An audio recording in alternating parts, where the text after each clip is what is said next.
Nous voici pour le montage du set Lego. Alors ce sera pas en temps réel, hein, je vous rassure. Par contre, j'ai mis en ligne la version temps réel qui dure 3h30 et ça a été un plaisir, hein. Je suis un monteur de Lego qui a fait son temps, hein. Évidemment, j'ai eu plein de Lego à l'époque quand j'étais petit. Donc c'était vraiment la première fois depuis... non, j'ai fait quand même la DeLorean à l'époque. Pas mal de sachets, je me souviens qu'à l'époque c'était un seul sachet plastique. Mais là, ils ont tout fait en papier, donc on range tout dans l'ordre, parce ils font les choses bien, Lego. Et donc il y a 12 paquets, plus un sachet avec la notice, et alors ça, fallait pas le perdre, c'est les autocollants.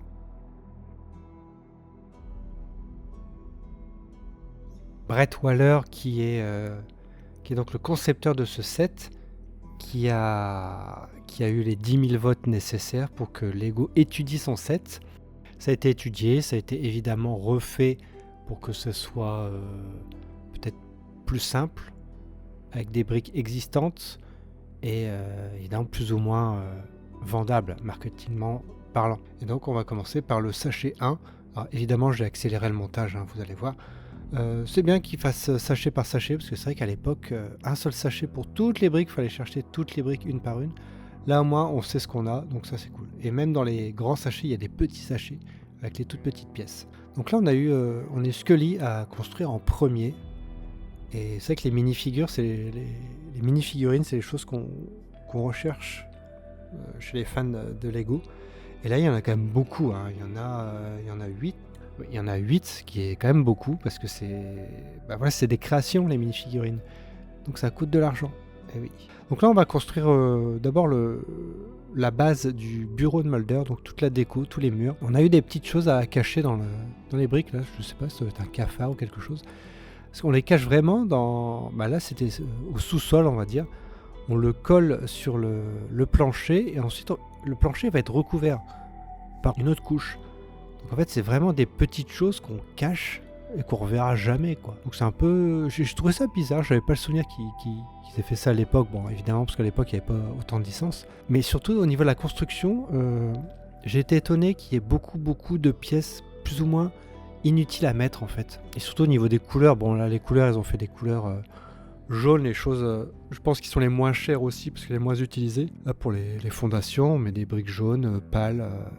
on met des ronds, des carrés, enfin c'est une succession de briques, pas grand sens. Et ça, j'étais un peu étonné tout le long de la construction. Il y a eu beaucoup de manipulation, je trouve, pour rien. Ça a été relativement facile quand même, hein. C'était très plaisant, très bien expliqué. Donc franchement, il n'y avait aucun souci et j'ai vraiment pris plaisir à construire ça. Autre petite chose là, c'est les cellules qu'on voit... à travers le microscope qu'on a construit. C'est cool ce qu'ils aient fait, tous ces petits détails, vous allez voir, il y en a d'autres. Il y en a beaucoup d'autres. Le montage donc a pris 3h30. Là on a, voilà, autre détail, la VHS de Mulder. Alors on ne sait pas quel type de film il y a dessus, mais certains fans ont rajouté X dessus. J'ai été étonné par l'ingéniosité des décors, c'est-à-dire comment faire les vitrines par exemple. Et franchement c'était très bien foutu. Et même les piles de livres, les piles de documents, c'est très bien fichu finalement, et en fait ça s'intègre vraiment parfaitement derrière en fait une vitre, et ça fait vraiment illusion de livre, quoi. Là-dessus chapeau, parce que j'ai jamais eu ces sets là aussi détaillés, quoi. Bon, évidemment c'est des techniques qui existent depuis très longtemps pour d'autres. J'imagine que les sets Harry Potter doivent être remplis de trucs comme ça, quoi. Parfois oui, je me demandais si c'était vraiment solide. Alors les stickers, c'était compliqué de les mettre vraiment droits sur les briques. Quand c'est pas droit, pour les enlever et pour les recoller, c'est un peu tendu. Mais la construction a vraiment été cool, parce qu'on fait pas attention aux détails, hein, dans la série du bureau. Et là on fait attention. Tout ce qu'ils ont mis, on se dit, ah oui, c'est vrai, ça existe. Il y a ça, vous voyez là, le microscope finalement est très bien foutu. Il y a un billet d'avion, bon, qui est un peu gros, mais bon voilà. En tout cas, ADN. Ah non, ça c'est un code binaire qui dit, je crois, où est la grenouille ou quelque chose comme ça. Parce qu'il y a des petits easter eggs. Plein de détails dans le bureau qu'on voit pas forcément dans la série. Et là, ils ont fait le pari quand même de regrouper beaucoup de choses, beaucoup de détails. Il y a le poster évidemment, il y a quelques affiches, il y a des sortes de pas une poubelle, mais une sorte de grand bac avec des rouleaux. Et ça, j'ai trouvé ça... ils auraient pu ne pas le faire, mais bon. Et c'est ça que j'ai pensé, c'est avec toutes les briques qui sont un peu cachées, qui sont pas très utile. Est-ce que c'est pour la base, la solidité, ou est-ce que c'est pour juste vendre un peu plus de briques et donc un peu plus cher? Voilà. Alors là, c'est Skinner, bon, qui est un peu ressemblant. Donc on continue le montage du bureau. C'est vraiment, ça alterne entre le montage des murs, les petits détails sur le bureau, donc c'est encore une fois très plaisant. Parfois on sait pas trop où ça va, comme ce petit truc vert là dans le mur, mais finalement c'est pour des étagères, mais c'est très bien pensé. Et là, la pièce maîtresse, le poster I Want to Believe, façon Lego, très bel effet. C'est pas un sticker pour le coup, donc là on le place évidemment derrière le bureau de Mulder. Ce qui est bien quand on regarde pas trop les instructions de montage, c'est qu'on sait pas ce qu'on va monter. Là par exemple on se demande ce que c'est, bon il y a des stickers, on sait que ça va aller sur le mur. Le résultat final à chaque fois on est toujours surpris. Là c'est donc les crop circles et autres coupures de journaux. Le souci du détail est très plaisant. Au niveau des stickers, je crois que j'en ai pas trop loupé. Là on a une petite map monde, je sais pas si vous la voyez, c'est une tête de Lego, c'est la map monde qui est au fond là à côté de la VHS. Ça donc les petits rouleaux, c'est très sympa. Et ça alors j'ai trouvé ça vraiment très intelligent, c'est le montage des casiers, des tiroirs où il range ses dossiers, Mulder. Et donc on en fait 2 comme ça. Et vous allez voir, la particularité c'est que dans les tiroirs qui sont ouverts, alors les ronds rouges, vous allez voir, c'est pour poser des choses. Mais voilà, quand on met les tiroirs de chaque côté, on peut remplir les tiroirs. C'est fait exprès avec 2 petites choses qui ne ressemblent à rien, c'est juste des petits carrés lisses. Et en fait, ça simule un peu les dossiers papier, quoi. Donc il suffit juste de les glisser, on peut en mettre qu'un. Mais il suffit juste de les glisser comme ça et ça fait illusion que le tiroir est rempli. Là le petit détail, voilà, c'est les graines de tournesol. Qui sont des petits détails il y en a un qu'on va cacher je crois. Non, il y en a qu'on met dans le tiroir. Et donc le tiroir c'est une vitre qui a un côté vitré et l'autre vide. Et je les avais mis dans le mauvais sens. Donc ça faisait des tiroirs qui étaient montés à l'envers. Donc nouveau paquet, là on va monter Kirsch. Alors à l'origine je pensais que c'était Mister X, parce que c'est vrai que il avait la même coupe, je me dis il est plus emblématique que Kirsch, mais finalement ils ont mis Kirsch, bon pourquoi pas. Donc là on n'a pas du tout fini, parce que là il faut consolider donc tout ce qu'on a fait là au niveau des murs, et surtout faut construire le plafond, parce qu'il y a un simili plafond, et vous allez voir, j'avais totalement oublié qu'effectivement le bureau de Mulder avait des fenêtres. Alors là on se demande ce qu'on construit, parce qu'il y a des transparences, et en fait c'est juste une sorte de vitrine qu'il y a tout en haut, et avec des sortes de livres. Mais on sait pas trop ce que c'est, bon voilà, ça peut être des petits objets indéfinis. Là on a une sorte de médaille, voilà, médaille avec une tête de Lego. Là on a un diplôme je crois, les cartes de l'Antarctique. Je me souvenais plus qu'il y avait ça, mais voilà, on le pose un peu comme ça. On met une porte ici. Je suis pas sûr qu'il y ait une porte de ce côté-là. J'avoue, j'ai aucun souvenir de comment c'est de ce côté-là de la. Si, je crois que c'est la salle de projection. Bah non, je sais plus. C'est vrai qu'après on voit très peu souvent finalement le bureau dans un autre angle. Là, la fameuse lampe qu'on va construire, qu'on va mettre un peu trop haut pour moi, mais bon. Là, on construit des choses transparentes et vous allez voir, en fait, c'est la vitrine et franchement, ça fait l'effet. Regardez, là, c'est quasiment fini.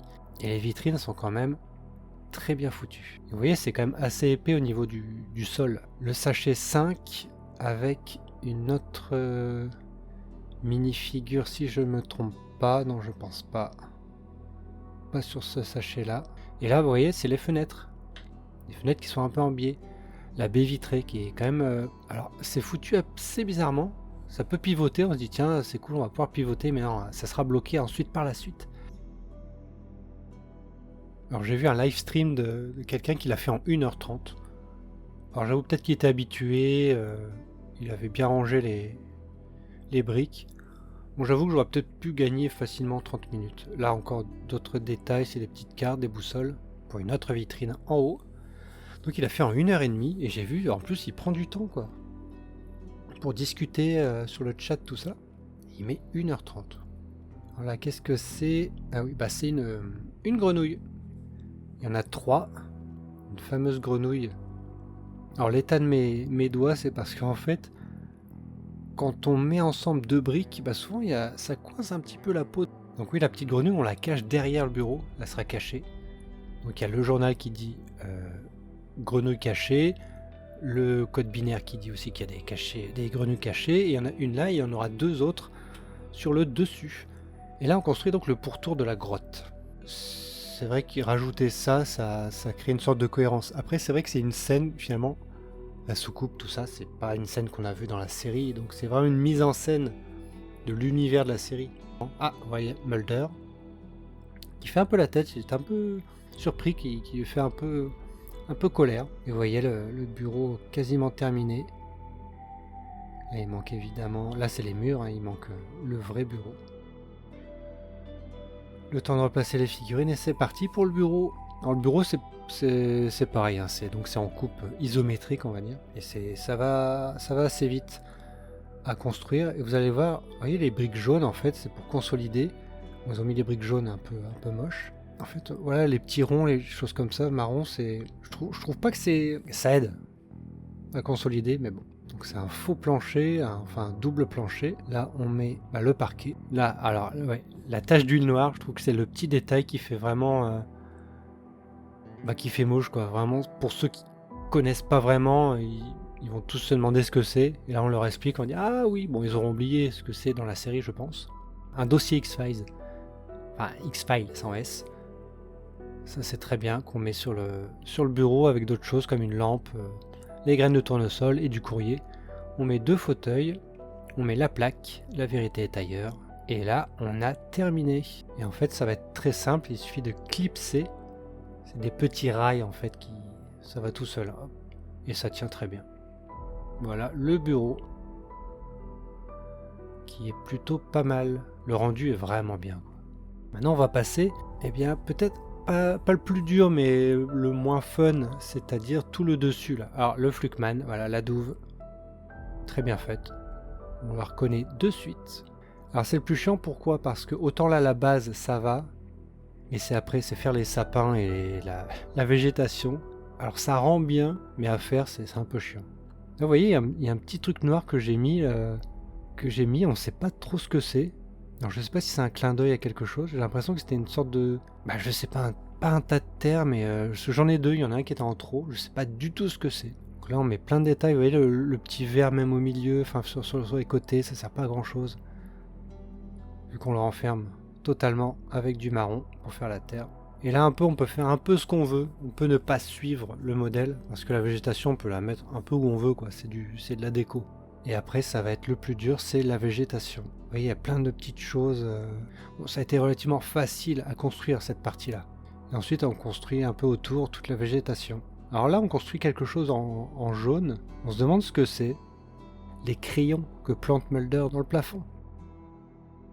Krycek, pas très ressemblant, mais bon. Là, les sapins, ça a été très chiant parce que c'est très très répétitif au final. Et là, on passe à la construction du vaisseau. Et j'avoue, en fait, c'était très simple, très ludique. On fait 3 parties, les 3 mêmes parties. Et là, ça prend forme. Pareil, quand il y a du bleu, on sait que ça va être recouvert. Et là, on ne sait pas trop ce qu'on construit parce qu'on construit l'intérieur qu'on ne verra pas. Et finalement, on construit un moteur avec 3 anneaux lumineux. Et franchement, ça fait son effet, qu'on dirait un peu le convecteur temporel de la DeLorean. Donc après, on continue, on fait les parois du vaisseau. On met le sommet, le petit trou derrière, en dessous. Et quand on a terminé, on est très content. Alors il nous reste évidemment quelques pièces en plus, mais c'est vraiment des toutes petites pièces. Et ça peut servir pour le détail. Par exemple, il y a une abeille, il y a des graines de tournesol, donc ça peut servir pour après. Donc vous avez beaucoup de sachets ouverts, les 12 sont ouverts. Et voici donc ce que ça donne. Des Kirschlum à la cigarette, sans cigarette parce que c'est normalement un produit pour enfants. Tous les détails là, c'est incroyable. La bibliothèque, franchement, je suis bluffé par les vitrines en fait. La VHS, la map monde. Vous voyez le petit compas, Skinner, Scully tout sourire, une huile noire, les fauteuils, le bureau. Bon, franchement, le petit Fluckman qui peut se tenir sur le côté, et l'autre méchant, c'est Krycek qui est là. Et au-dessus, donc Mulder qui part à la recherche des aliens, qui est là, le petit gris. Et la soucoupe qui tourne. Les arbres, je suis content de mes arbres. La petite abeille qui est là. la petite grenouille qui est ici, et il ne faut pas oublier donc l'abeille que j'ai mis aussi ici, enfin qu'il fallait mettre ici.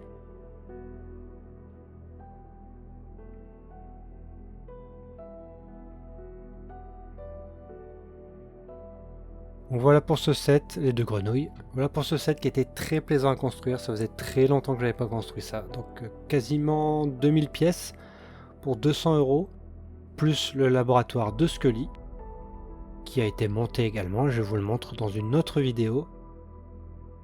Merci à tous, franchement si vous êtes fan, et c'est bientôt Noël, pensez-y. Apparemment il est en réassort, là il est en rupture, réassort pour octobre.